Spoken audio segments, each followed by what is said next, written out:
저희가 매달 마지막 주, 넷째 주, 다섯째 주는 믿음의 선진들의 글을 읽고 좀 나누는 시간을 가지고 있습니다. 오늘은 스테판 차르녹입니다. 차르녹의 당신의 거듭남 확실합니까? 라는 그 책에서 제가 한 부분을 발췌해서 말씀을 드리겠습니다. 저희가 이처럼 이 청교도 서적을 청교도 서적이에요. 청교도 서적을 읽고 또 나누고 또 주중에도 계속 또 필요한 대로 지속적으로 청교도 서적을 읽으라고 권면하고 또 저도 그렇지만 그렇게 읽으시고 계시는 분들이 있는데 이 청교도 서적을 읽는 그 이유가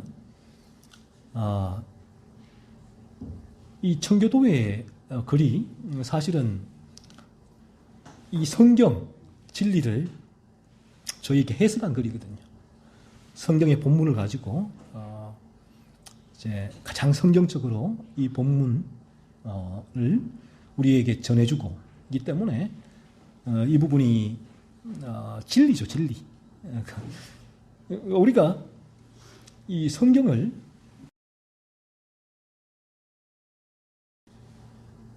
모든 성경을 똑같이 가지고 똑같이 읽고 있습니다. 그 신천지도 그렇죠. 신천지도 성경을 가지고 있고 JMS도 이 성경을 가지고 읽습니다. 그런데 똑같은 성경이잖아요. 가톨릭도 그렇죠. 이 똑같은 성경을 읽는데 전혀 다른 성경의 해석이 나온단 말이에요. 똑같은 성경을 읽는데 이만희 신천지는 성경을 쭉 읽으면 똑같은 성경인데도 이만희가 메시아가 돼버리죠. JMS도 똑같은 성경을 읽는데 그 정명석이 메시아가 되어져 버려요.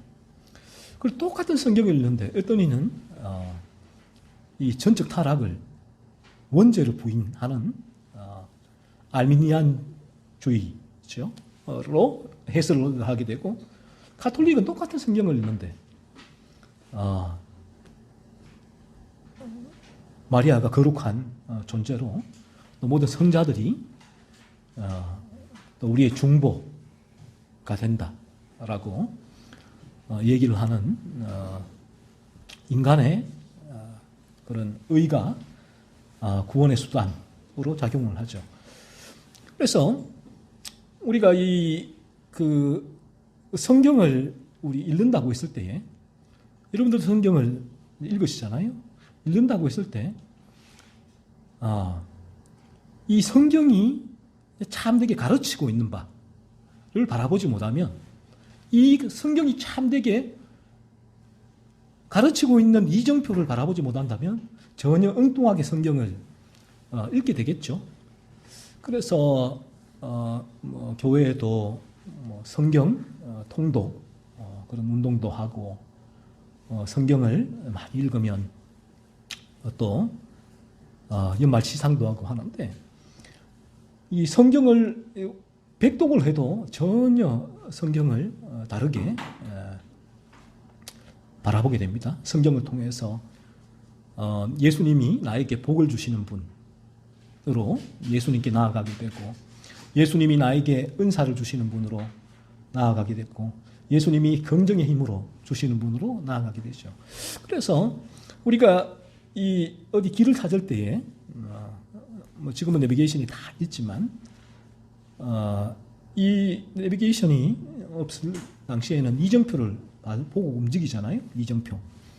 그래서 그 이정표가 이쪽 방향이 서울로 가는 방향이구나라고 했을 때는 부산에서 그 이정표대로 계속 따라오면 서울이 도착하게 되는데 그 이정표 없이 내가 서울에 가야지라고 차를 몰면 아마 아, 그 부산에서 벗어나기도 힘들 뿐더러 부산에 나와서 또 그러니까 어디에 있는지도 모르고 헤매고 있게 되겠죠. 성경도 똑같습니다. 성경도 우리가 성경이 가르치는 이정표대로 성경을 읽지 않으면 헤매죠. 성경은 우리에게 우리의 거듭남에 대해서 성경이 우리의 죄를 살피고 원죄죠. 우리가 전적 타락한 존재임을 알려주고 그 죄를 깨닫고 그리스도께로 인도하고 그리고 거룩한 존재로서 죄를 죽이는 열매를 맺기 위해서 그 진리를 우리에게 선포하고 있는데 이 부분과는 전혀 다르게 성경을 접근하고 읽고 내가 원하는 대로 성경을 해석하게 됩니다. 그래서 이 큐티라고 하죠. 콰이어터 타임 큐티. 뭐 지금도 큐티가 많이 지금 하고 있고 또 많은 이제 복음주의 기독교에서는 큐티를 하라라고 권면도 하고 있는데 이 큐티의 위험성이 여기에 있는 거예요. 큐티를 하는데 읽으면서 성경을 읽으면서 성경이 전체로 가르치는 방향성, 이정표와는 무관하게 내가 성경을 읽는 거예요. 그러니까 내가 원하는 대로 성경을 읽고 해석하고 성경을 가지고 적용을 하는 그런 그렇게 될 때 성경은 어떤 면에서 우리에게 오직 성령은 이 성경을 통하여 진리 가운데서 우리에게 역사하시는데 이 성경을 내 마음대로 읽고 또 해석하게 되어지면 그 부분은 진리가 아니게 성령이 역사하시지가 않으시겠죠. 사도행전 8장에는 에디오피아 내시 간다게가 나오죠. 그 간다게가 이제 성경을 읽어요. 성경을 이사야서죠. 53장을 읽는데 그때 빌립이 성령의 인도하심으로 저기 가봐라라고 해서 가봤더니만 에디오피아의 내시가 고위청의 직이죠. 내시가 성경을 읽고 있어요. 그런데 성경은 말씀하고 있죠. 그 에디오피아 내시가 성경을 읽는데 그 성경이 무슨 내용인지 모르고 읽는 거예요. 그냥 읽고 있는 거예요.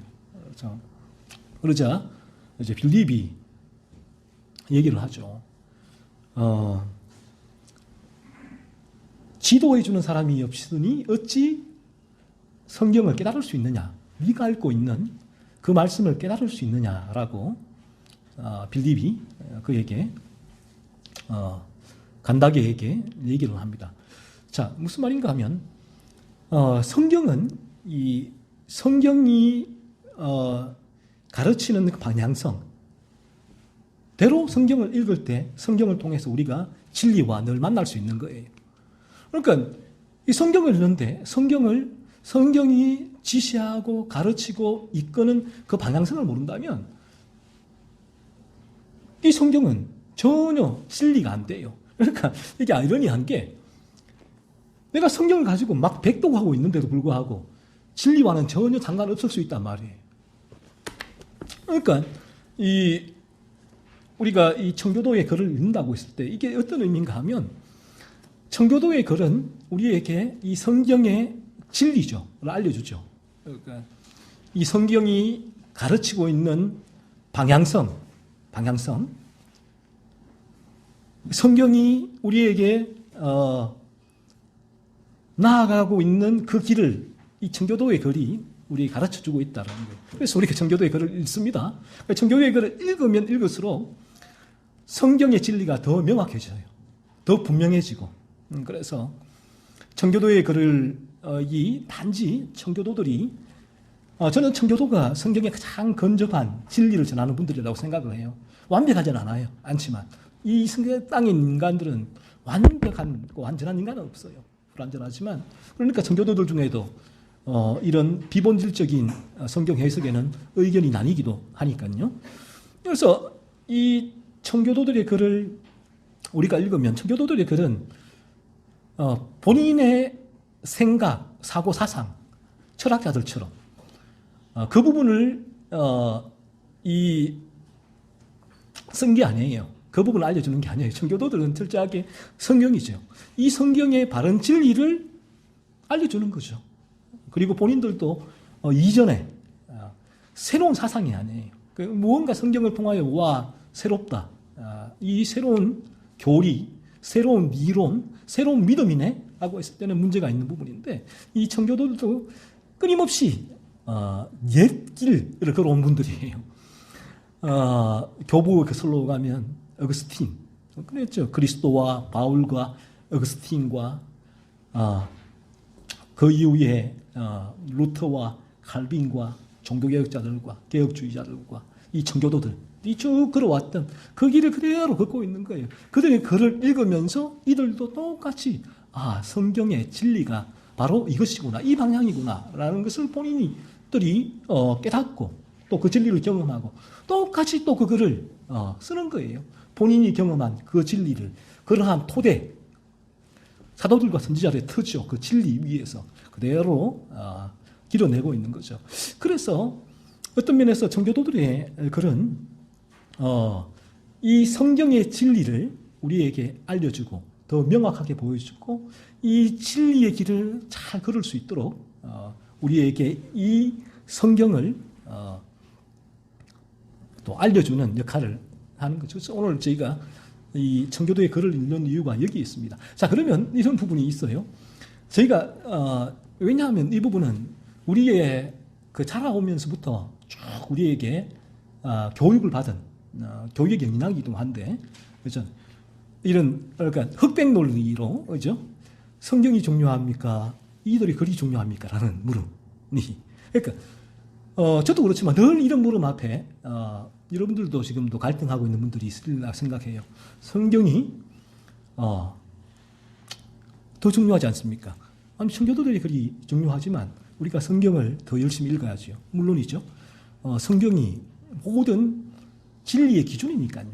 진리는 성경으로 알면 나와요. 성경을 우리가 통하지 않고는 우리는 절대로 진리로 다가갈 수 없습니다. 자, 그런데 제가 얘기했지만 이 성경의 진리가 무엇이냐가 중요하거든요. 이 성경의 진리를 모르고는 에티오피아 내시가 이사야 53장을 아무리 읽어도 빌립이 하는 말이 지도하는 사람이 없으니 어떻게 다룰 수 있느냐. 에티오피아 내시가 성경을 읽었잖아요. 그러면 그것으로 오케이, 성령이 역사하고 깨닫고 다 할 거 아니에요. 빌립이 거기 성령이 인도에서 가서 에티오피아 내시 간다게에게 그 성경에 그 지도하는 사람이 없잖아. 지도하는 사람이 없잖아. 라고 얘기할 필요가 없잖아요. 그래서 이게 무슨 말인가 하면 이 청교도들의 글은 이 성경의 이 진리죠. 이 진리를 우리에게 분명히 알려주고 또 우리가 이 진리의 길을 걸을 수 있도록 이 성경을 끊임없이 해석해주는 책이에요. 그렇기 때문에 저는 이렇게 봐요. 성경이 중요합니까? 청교도들이 그리 중요합니까? 했을 때 이 부분을 어떻게 나눌 수 있는 부분이 아니라 보세요. 청교도들의 글은 성경을 그대로 해석해서 알려준다고. 그럼 청교도들의 오늘도 고린도전서 15장 22절을 내가 성경을 읽고 있는 거죠. 이 부분을. 그래서 이 부분을 만약에 보세요. 이분들의 글이 없이 여러분이 읽었다. 알미니안주의적인 사고 속에서 이거를 읽으면 아담 안에서 모든 사람이 죽었다. 그건 거짓말이야. 그들은 이 전적 부패를 안 믿으니까 그런 거예요. 하지만 청교도들의 이 말씀을 그대로 진리 가운데 쭉 걸어오던 옛 교리, 옛 길을 우리에게 옛 가르침을 그대로 전달해 주는 거예요. 아담 안에서 모든 사람이 죽은 것 같이 우리가 지금 성경을 읽고 있잖아요. 그러니까 내가 이 성경을 읽는 거나 요 읽는 거나 사실은 차이가 없죠. 그래서 우리가 이 성경을 청교도들의 글이 바른 진리를 우리에게 알려주기 때문에 이들의 글을 계속 읽는 것이고, 그래서 이들이 글을 읽으면 성경은 중요하지가 않아가 아니에요. 계속 성경을 통해서 성경을 계속 읽고 있죠, 우리가. 그러니까 그전에는 내가 진리가 내 안에 역사하지 않으면 그전에는 내가 내 중심으로 큐티 이거 보면 자의적인 해석이라고 하는데 내가 내 마음대로 성경을 해석해내요. 1, 2, 3 뭐 하지 마자, 뭐 하지 말자. 성경과는 전혀 상관없이 내가 내 유익을 위하여 성경을 사용하게 되죠. 자, 그러면 이렇게 성경을 백독화하면, 백독화하는 것하고, 그럼 성경을 백독했잖아요. 성경만. 그런데 오늘 이처럼 아담 안에서 모든 사람이 죽은 것 같이 이 말씀 한 절만을 이 성교도를 통해서 계속 그렇구나. 내가 원죄로 물들어있는 존재구나. 알았을 때 무엇이 옳느냐. 무엇이 성경을 읽는 거예요? 어느 것이 더 중요해요? 똑같은 성경을 이 청교도들을 통하여 성경을 읽은 거예요. 그 진리를 읽은 거예요. 그래서 이 청교도들의 글을 읽으면, 그래서 제가 청교도의 글을 읽으라고 하는 거예요. 뭐 성경보다 이 부분이 성경보다 더 중요하기 때문이 아니라 성경의 진리를 이분들이 말씀해 주기 때문에 우리가 이들의 글을 읽을 때는 성경을 읽는 것이 된다라는 부분이죠. 그리고 그렇게 되면 이들의 글을 읽으면 참된 진리는 우리를 계속 진리로 끌어가요. 그래서 성경을 사모하게 하고 성경을 읽고자 하는 의욕이 들고, 그래서 때로는 또 내가 성경을 그대로 전체적으로 읽기도 하죠. 이게 조망이라 조망. 큰 숲을 이 청교도를 통해서 나무를 계속 봤다면 또 나는 성경을 읽으면서 큰 숲을 보면서 이들이 가르치는 바와 같이 이 성경의 전체적인 부분이 성경이 내 지식을 위해서 읽는 게 아니에요. 역사를 알기 위해 읽는 게 아니란 말이에요. 이 성경을 통해서 전체적으로 읽을 때도 청교도들이 전했던 그 진리, 그들이 해석했던 성경의 진리의 기준이 나에게 세워지고 그들의 진리, 가르쳤던 진리가 나를 막 밀어붙여서 이 성경을 이제는 볼 때도 나의 죄성을 바라보게 되고 죄로 말미암아 내가 실제로 아파하고 있는가를 계속 점검하게 되고 그럴 때 성경이 말하고 있는 그리스도 예수께로 내가 나아가기 위하여 성경에서 그 예수, 수고하고 무거운 짐진 자들아 다 내게로 오라 말씀하시는 예수, 그리스도 예수. 건강한 자에게는 의원이 쓸데없고 병든 자에게라야 의원, 의사가 쓸데있다라는 우리 주님의 이 말씀, 이 주님 앞에 참되게 나아갈 수 있게 되는 것이죠.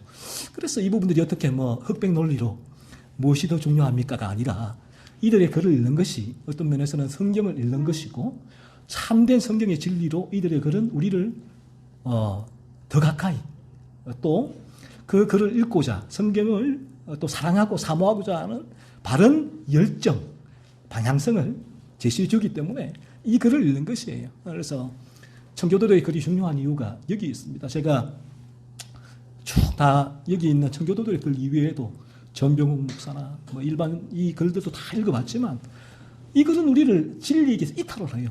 이분들도 성경을 얘기하잖아요. 성경을 가지고 해석을 한단 말이에요.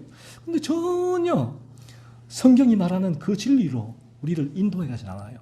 이분들의 글을 읽을수록 여러분들 안에 있는 상에서 성공해야지, 돈 많이 벌어야지 라는 탐욕이 활활 불타오를 거예요. 제가 지난번에 우리 이 남수행제가 그 변성우 목사에 대해서 그 말 부분들을 제가 그제하고 시간이 있을 때 조금 그 책을 읽었는데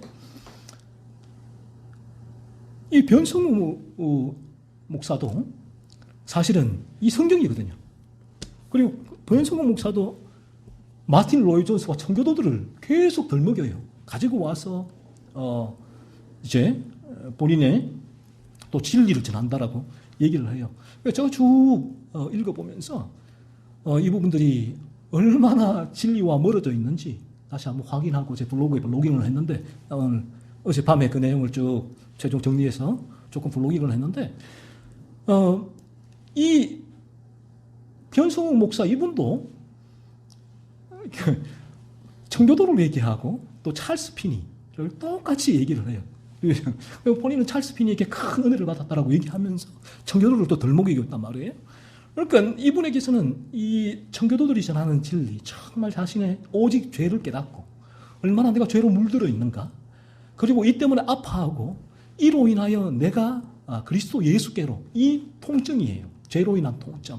죄를 범했을 때 끊임없는 죄책감이 몰려오고 또 죄를 범하고 그 죄책감이 몰려오고 하나님의 거룩의 기준에서 하나님의 말씀을 어겼기 때문에 몰려오는 죄책감이에요. 반복하다가 예수께로 나아가게 되는. 그래서 거듭남으로 우리에게 이제는 그 죄를 살피고 죄를 죽이는 온전한 거룩함을 향해 나아가는 저 하나님이 우리에게 주시는 저 천국이 나의 이 탐욕이 완성되는 것이 아니라 나의 탐욕이 온전히 죽어지는, 온전히 거룩해지는 그 천국을 사모하는 그 여정을 걷게 되는 그 길과는 전혀 다른 길을 제시하게 되죠. 그래서 우리가 이 성경을 읽을 때 이 성경의 진리를 바르게 인도해주는 길라잡이가 필요하고, 이들이 그러한 길라잡이의 역할을 하고, 그러므로 이들이 글을 읽으면 우리가 성경의 이 진리, 이 아주 나무를 세밀하게 살피는 역할을 하게 돼요. 그리고 크게는 또 전체적으로 내가 성경에 대한 이 부분이 성경에 대한 진리를 이들이 우리에게 가르치고 깨닫게 하기 때문에 이 참 진리가 들어오면 참 진리는 그래, 이분들이 내가 성경을 더 중요하게 여겨야 되는데 내가 이분들의 글을 더 중요하게 여기고 있냐가 아니라 차이가 없어요. 이 본질적으로는 내가 이분들의 글을 통해서 성경의 진리 앞으로 나아가고 있고 성경을 묵상하고 있구나. 또 성경에 대한 사랑함, 사모함, 열정이 더 생겨나게 된다라는 것. 그래서 우리가 지금 매달 넷째 주, 다섯째 주는 이 청교도의 글을 읽고 좀 나누는 시간을 가지고 있습니다. 평생은 왜 필요한가 두 번째 시간인데, 두 번째로 스테반 차르녹은 이렇게 얘기를 합니다. 우리가 아담 안에서 죽었기에 다시 태어남이 필요합니다. 중생은 인간의 타락과 그에 수반하는 여러 가지 결과 때문에 필요합니다. 아담 안에서 우리는 죽었습니다. 아담 안에서 모든 사람이 죽은 것 같이 아담 안에서 우리는 죄를 지었습니다. 한 사람이 순종치 않은 삶을 아니하므로 많은 사람이 죄인 된 것 같이 라고 말씀하고 있는데, 여기 지금 교환이 지금 안 가지고 오셨죠? 뒤쪽에 교환을 좀 납작해 주시면 좋을 것 같습니다. 쓰신 분들은. 네.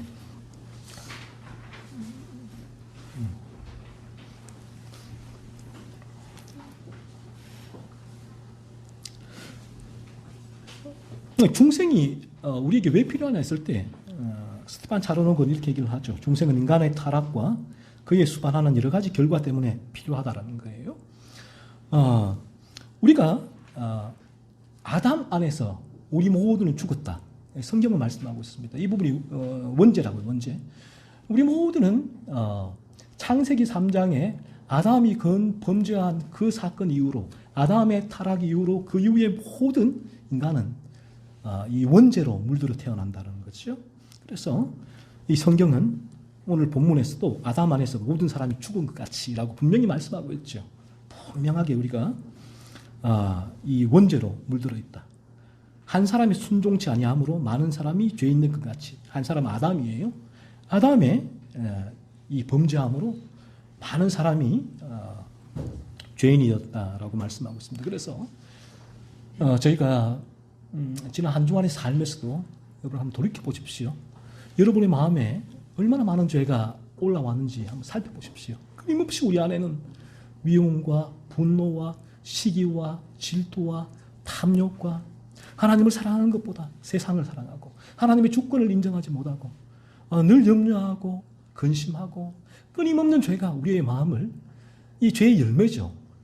이러한 죄의 열매가 맺히는 원인이 우리가 원죄로 물들어 있기 때문이다라는 것이에요. 그래서 우리가 예수께로 나가기 위해서는 내 마음이 이처럼 원죄로 물들어 있다는 사실을 깨달아져야 되는데, 이 부분이 깨달아지기 위해서는 우리가 끊임없는 이처럼 하나님의 거룩의 진리에서 말씀하시는 그 죄란 무엇인가에 대하여 들어야 되고, 그 죄의 기준, 하나님의 거룩의 기준으로 우리 자신의 죄를 살펴야 되는데, 그러면 그렇게 죄에 대한 진리를 듣고 나에게서 끊임없이 지난 한 주간에도 내가 마음에서 올라온 수많은 죄들을 살펴보게 되는 그 순간에 어느 순간 성령이 역사하게 되어지면 단순히 우리가 죄를 살핀다는 것은 내가 뭐 단순히 뭐 거짓말하고 미워하고 분노하고 험담하고 탐욕스럽고 이기적이고 시기하고 질투하고 하는 이런 죄를 범했다라고 고백하는 것으로 그치질 않아요. 그러면 단지 그 죄를 범했다라고 고백하고 그치는 정도에 그친다면 절대로 우리는 그리스도 예수께로 나아갈 수가 없습니다. 우리가 그 죄를 살피는 이유는 성령께서 그 죄를 살필 때 그 죄를 살피는 자체가 진리에 대한 직면이에요. 하나님께서 싫어하시는 죄가 무엇인가? 하나님 죄를 얼마나 미워하시는가? 그 죄가 사실은 스테판 차로독의 말처럼 아담 안에서 우리가 죽었기 때문에 그 원죄가 우리를 지배하는데 그 원죄가 보이질 않아요. 우리의 마음에는. 이 원죄가 보색을 띠고 콩콩 숨어 있단 말이에요. 그 우리가 이 원죄를 본다면 원죄를 보는 순간 우리는 나 자신이 정말 속쓰라치게 놀랄 거예요. 내가 얼마나 악한 존재인가 하는 거예요. 내가 얼마나 더러운 존재인가. 내가 얼마나 하나님의 진노와 저주 아래 영원한 심판을 받아야 하는 존재인가라는 부분들이 깨달아서요. 그런데 이 원죄를 보지 못하면 이 죄를 살피는 것은 이게 기계적이에요. 지성적인 거죠. 그래요. 나 십계명을 범했습니다. 회개합니다. 이게 너무나 드라이하게 지성적으로 그 죄를 살피는 그 선에서 끝나버려요. 그 다음에는 아무런 일이 일어나지 않아요. 하지만 이 죄를 살필 때 우리의 목적은, 이 죄를 살피는 목적이, 궁극적인 목적은 어떤 면에서 우리 인간은 죄를 얘기하면 거부감이 들어요. 우리 인간 자체가. 이 죄성이기도 한데, 그래서 이러한 죄성의 부합에서 조엘 오스틴이나 많은 교회에서는 그 인간의 긍정과 기복과 여러 가지 많은 인간의 부합된 것들을 주려고 애를 쓰고 노력하고 있죠. 왜? 인간은 이 근본적으로 죄성 때문에 본인의 죄악된 본성이 드러나는 것을 이제 싫어하기 때문에, 거부감을 가지기 때문에 그래요. 하지만 우리가 성경이 말하는 진리대로 죄를 살핀다는 것은 궁극적으로는 어디냐의 목적을 두고 있냐 하면 그래 나는 이 죄를 오늘 살폈어. 아멘. 나는 다 한 거야가 아니라 나는 저기 있는 복음주의 교회 교인들과 달라. 왜? 나는 이 죄를 살피고 있으니까. No. 그것이 아니라 우리가 죄를 살피는 이유는 궁극적인 목적이 어디냐 하면 이게 청교도들의 가르침이죠. 이 가르침을 통해서 우리가 성경 가운데 그 목적지를 알고서 그 진리의 길을 걷게 되어지는데 그 목적지가 예수 그리스도예요. 근본적인 물음은 어떻게 하면 우리가 예수께로 나아갈 수 있습니까? 참되게 예수님께로 나아갈 수 있습니까? 예수님의 십자가를 믿을 수 있습니까? 라는 부분인데 그 예수님의 십자가를 믿을 수 있는 성경이 말하는 유일한 길은 내가 창세기 3장의 이 사건, 아담이 타락한 아담 안에서 모든 사람이 죄를 범하였다라는 이 말씀이 나에게 실체가 되고 내가 이 말씀을 깨닫게 될 때 그때 비로소 인간은 예수께로 나아가는 첫 걸음을 떼기 시작하는 것입니다. 내가 죄로 물들어 있구나 라는 사실이 깨달아질 때에, 그러니까 죄로 물들어졌다는 사실을 깨닫는다는 게 어떤 의미인가 하면 원죄로 물들어 있다는 거예요. 나의 존재가. 그래서 이 부분이 보이질 않아요. 저도 모태신앙이니까 어릴 때부터 교회에서 평생 대한예수교 장로회 합동, 이 개혁주의 교단이라고 하죠. 그래서 자라왔으니까 얼마나 귀에 닳고 닳도록 들었겠습니까? 이 원죄에 대해서. 근데 사실 제가 목회를 하면서도 원죄를, 도리를 제가 인정하고 전하지 않으면 이단이 돼요. 이 교단에서는 발붙일 곳이 없어요. 그렇게 또 가르침을 받아갖고 지성적으로 수용해왔고, 그런데 사실은 제 마음에 믿어지지 않았거든요. 언제? 그렇지. 창세기 3장 로마서 볼 때에 성경을 이 성경의 말씀만 그대로 지성적으로 볼 때 야 성경은 원죄를 말하고 있구나. 그렇지 맞지. 이 정도였는데 깨달아지질 않아요. 그러나 하나님께서 청교도들이 그를 통해서 이 성경의 진리를 바라보게 하실 거예요. 그리고 또 내가 성경을 바라보고 볼 때에 그들이 가르쳐준 진리대로 에디오피아 내시 간다게가 이사야 53장을 읽을 때 이게 무슨 말씀인지 그전에는 똑같았어요. 이게 무슨 말씀인지. 하지만 저들이 전한 진리를 가지고 이 말씀을 바라보게 될 때 내 안에 성령이 역사하셨고 그리고 내가 짓는 수많은 죄, 이 자범죄라고 하죠. 거짓과 시기와 질투와 미움과 분노와 음욕과 온갖 죄가 내 안에 올라오면서 바라보게 되었고 성령의 역사로 이제 그런 죄를 짓는 죄의 열매죠. 그 열매를 통해서 어느 날 성령께서 네가 왜 그런 죄를 짓는지 아느냐? 내가 보여줄게. 라고 하시며 저를 데리고 가신 거예요. 내 안에 보호색을 띠고 꽁꽁 숨어있는 그 원죄 앞에 저를 데리고 가셨고 그때 실제로 내가 얼마나 이 원죄로 물들어 있는 악한 존재인지를 깨닫게 되었고 그때부터 원죄가 이게 더 이상은 지성적이고 이론적인 영역에 있는 그런 교리가 아니라 내가 이 원죄에 물들어 있는 이 진리를 실제로 경험하게 되고 그리고 나서 나는 존재는 얼마나 악하고 악한 존재인지 얼마나 더러운 존재인지 모르겠어요.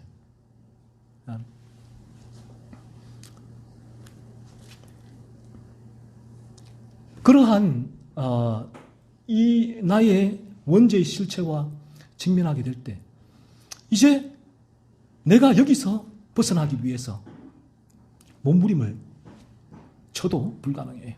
아무리 기도하고 청교도 서적을 읽고 금식하고 새벽 기도 가고 철야하고 아무리 내가 발버둥을 쳐도 이 원죄가 나를 지배하고 있는 이 상태를 경험하게 될 때 여기에서 내가 벗어날 수 없구나.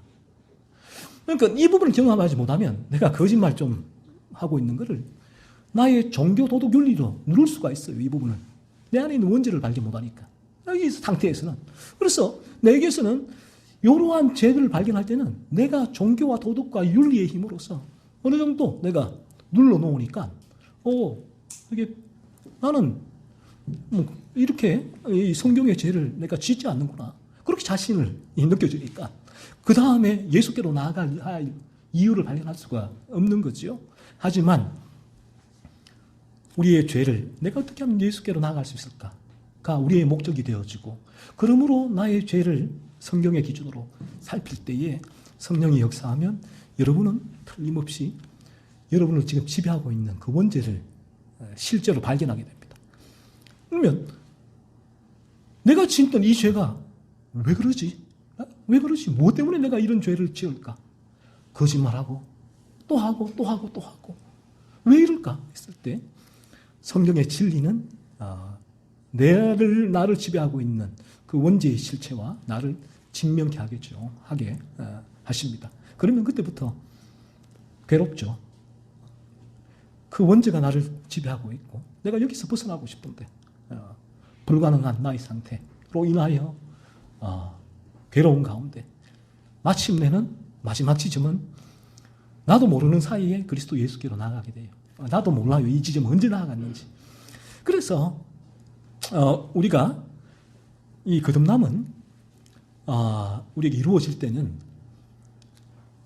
우리가 짓고 있는 그 토마스 세포드는 특정한 죄를 통해서 우리가 원죄를 발견하게 된다라고까지 얘기를 하는데 우리가 범하고 있는 그 죄를 통해 성령은 그 죄도 내가 정한 기준에서의 죄가 아니에요.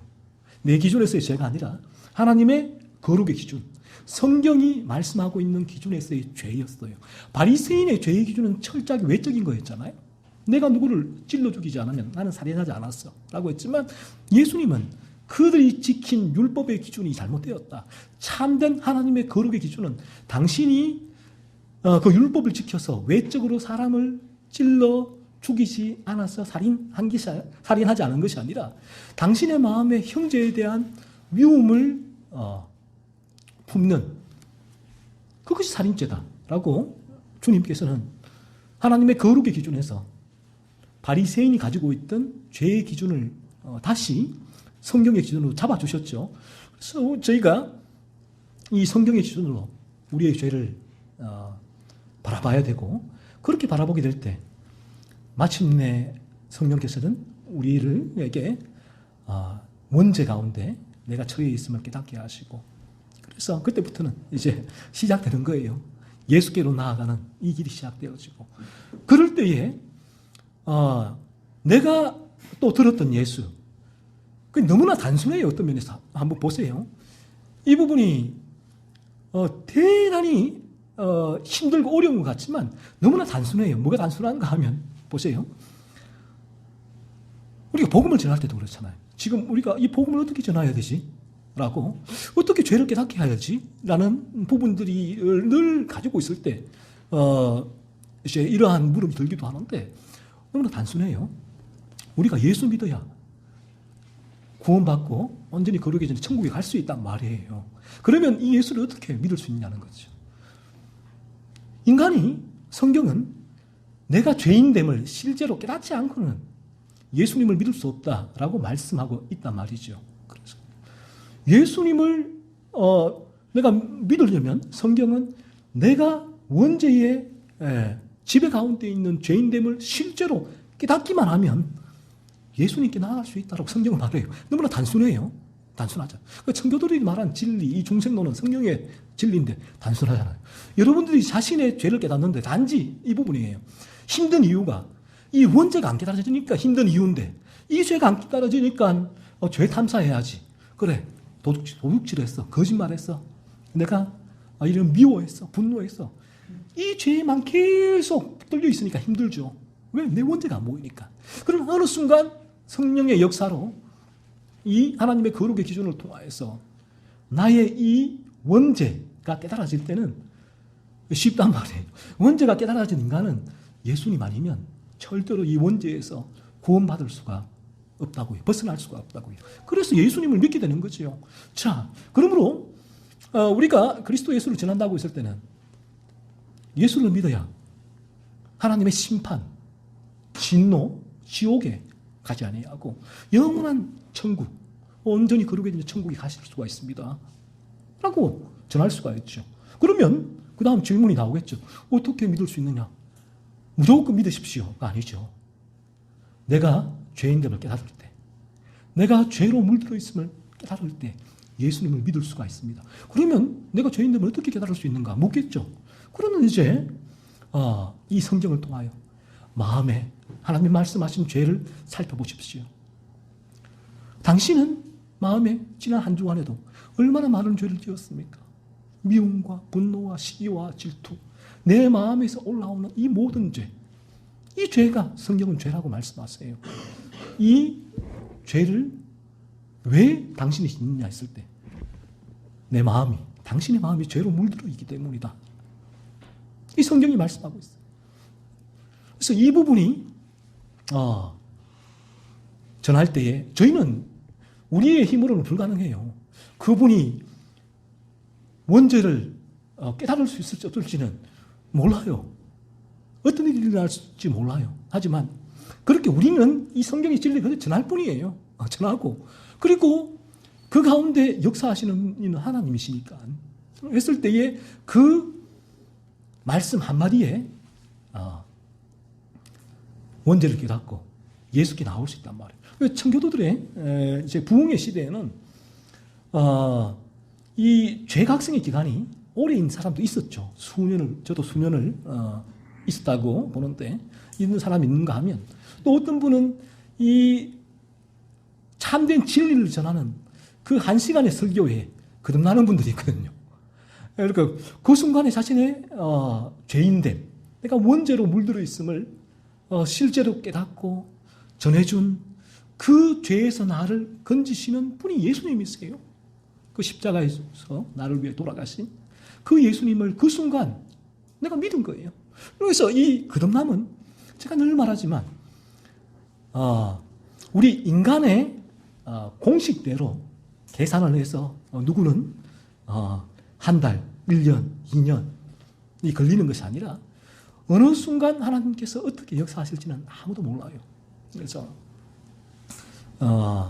이러한 진리를 듣는 가운데 그 순간에 일어날 수도 있고 아니면 수년이 걸릴 수도 있고 오직 하나님의 주권 가운데 있는 부분이지만 하지만 틀림없는 사실은 우리가 이 진리를 들을 때 내가 얼마나 죄로 물들어 있는 죄인인가 원죄가 깨달아질 때 예수님께로 어느 순간 나도 모르게 나가게 돼요. 내가 원죄를 바라보게 될 때 그 주님을 붙들게 되고 그러면 거듭나게 되어지는데 자 그러면 우리가 이 거듭남은 잘 몰라요. 언제 일어났는지 잘 모르지만 거듭난 이후에 나에게 새로운 본성이 들어왔기 때문에 새로운 본성이 들어왔단 말은 새로운 삶의 방향성이 생겼기 때문에 거듭나면 새로운 일이 일어납니다. 내 삶의 변화가 일어나죠. 이전에 내가 이기지 못했던 늘 그 죄의 지배 가운데 있던 부분들에서 벗어나게 돼요. 이기 때문에 변화가 일어나게 되죠. 그래서 이게 무슨 변화지? 내 안에 일어나는 이 변화가 뭐지? 라는 부분이 본인이 알게 되겠죠. 그러면 이제 주님의 말씀대로 열매로 알 수가 있는데 그 열매로 계속 거듭나면 일관돼요. 일관된 열매가 계속 맺히는데 그 열매가 계속 맺히는지 점검을 하게 되는 것입니다. 그러면서 나의 거듭남을 확인할 수가 있죠.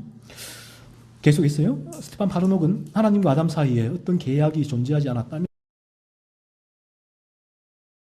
도저히 있을 수 없는 일입니다. 바로 그 계약 때문에 아담의 모든 후손들은 그 맨 처음 조상이 가지고 있던 의를 그대로 물려받게 되어 있었습니다. 그 후손들의 입장에서 볼 때 이것은 은혜였습니다. 그들은 그 은혜 가운데 태어나게 되어 있었던 것입니다. 그런데 이런 은혜가 없다는 것은 치명적인 결핍이요 그 뿌리와 머리에서 자발적으로 이루어진 범죄 때문입니다. 지금 아담이 범죄에서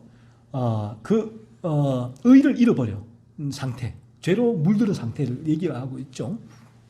그래서 우리가 이 성경을 읽을 때 이 아담의 범죄가 창세기 3장인데 여러분 어떠세요? 창세기 1장부터 쭉 읽어나갈 때 이런 소설도 없다라는 생각이 드세요? 이 부분이 믿어지세요?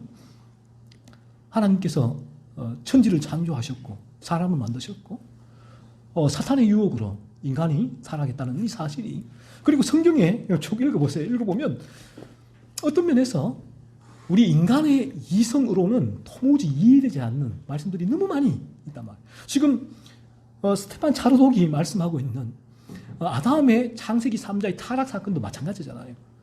우리의 이성으로 바라볼 때 도무지 이 부분은 납득할 수 없고 받아들일 수가 없어요.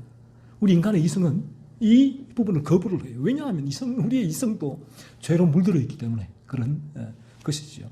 그래서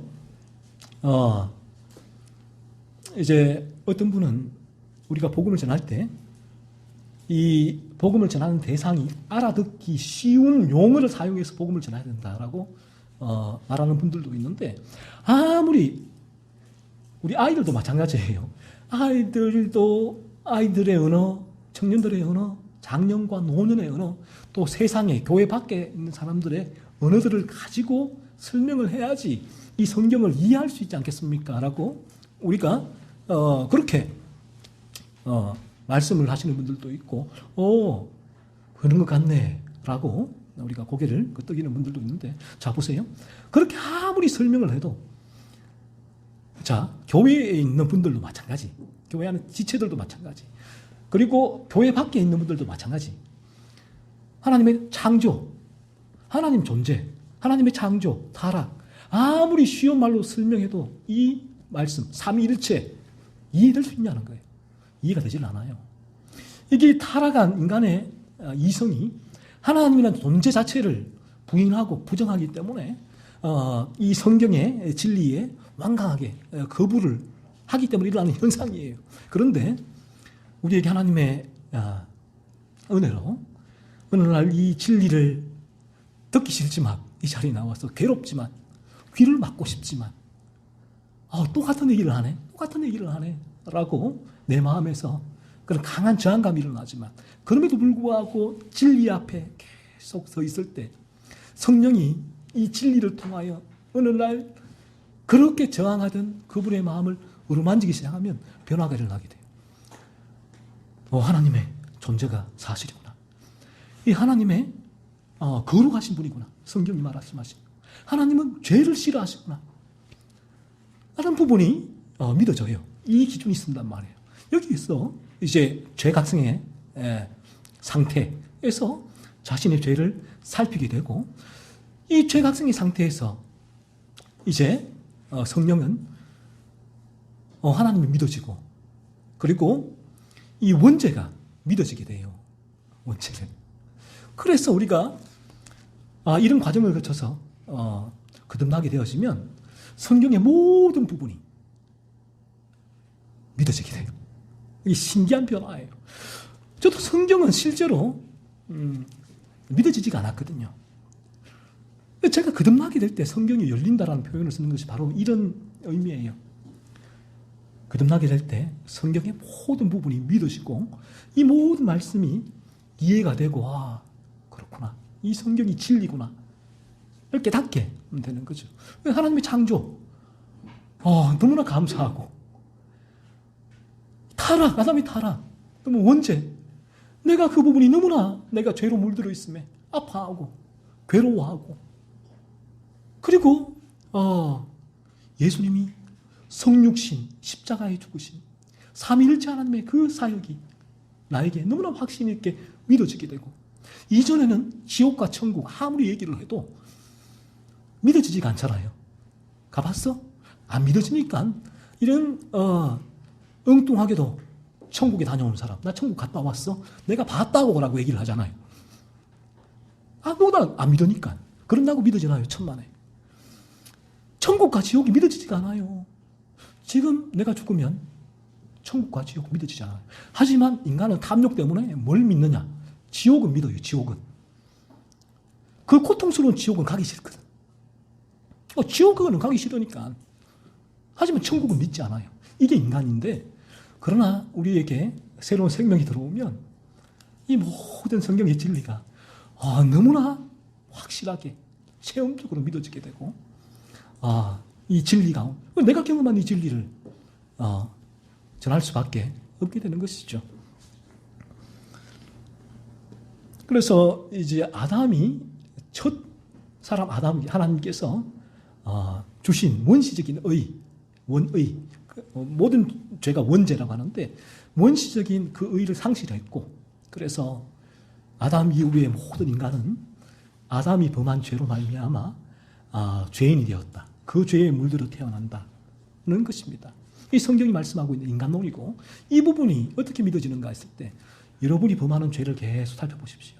성경의 기준으로 여러분이 내 안에 얼마나 내가 안에서 끊임없이 이기적이고 탐욕스럽고 나 중심적으로 늘 내가 내 안에 이런 죄가 끊임없이 솟구치는가를 살펴보십시오. 올라오는 그 죄를 통하여서 성경은 왜 그런 죄가 올라오는가 했을 때 이 죄가 뭐지?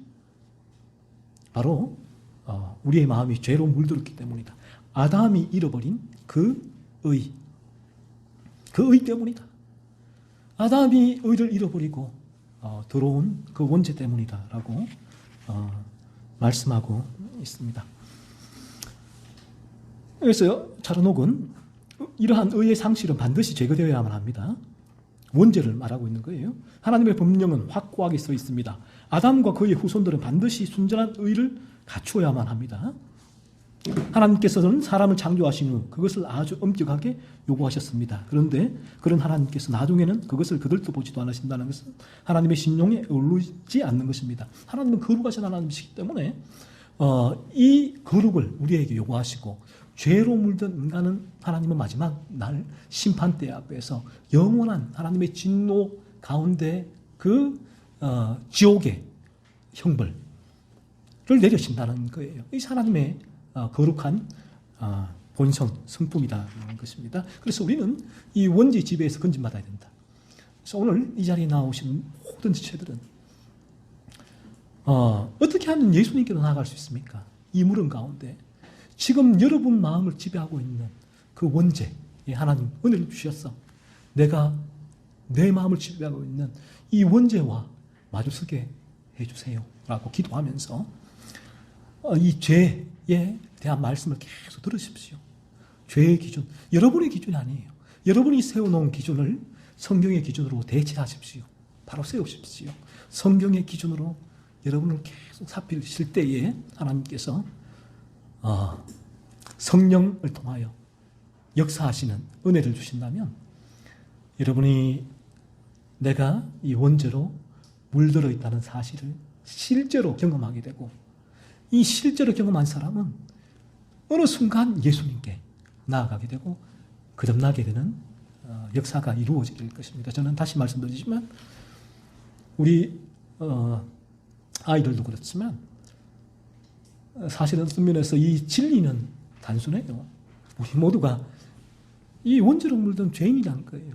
그 원죄를 깨닫게 하기 위해서 이 진리가 전해지고 그래서 이 진리는 그 죄를 깨닫게 해서 예수 그리스도 앞에 참되게 그리스도 예수의 십자가를 붙들게 만드는 하나님의 은혜의 방편이다라는 사실입니다. 다음 한 주간도 하나님의 거룩의 기준 가운데 부지런히 여러분의 죄를 살피십시오.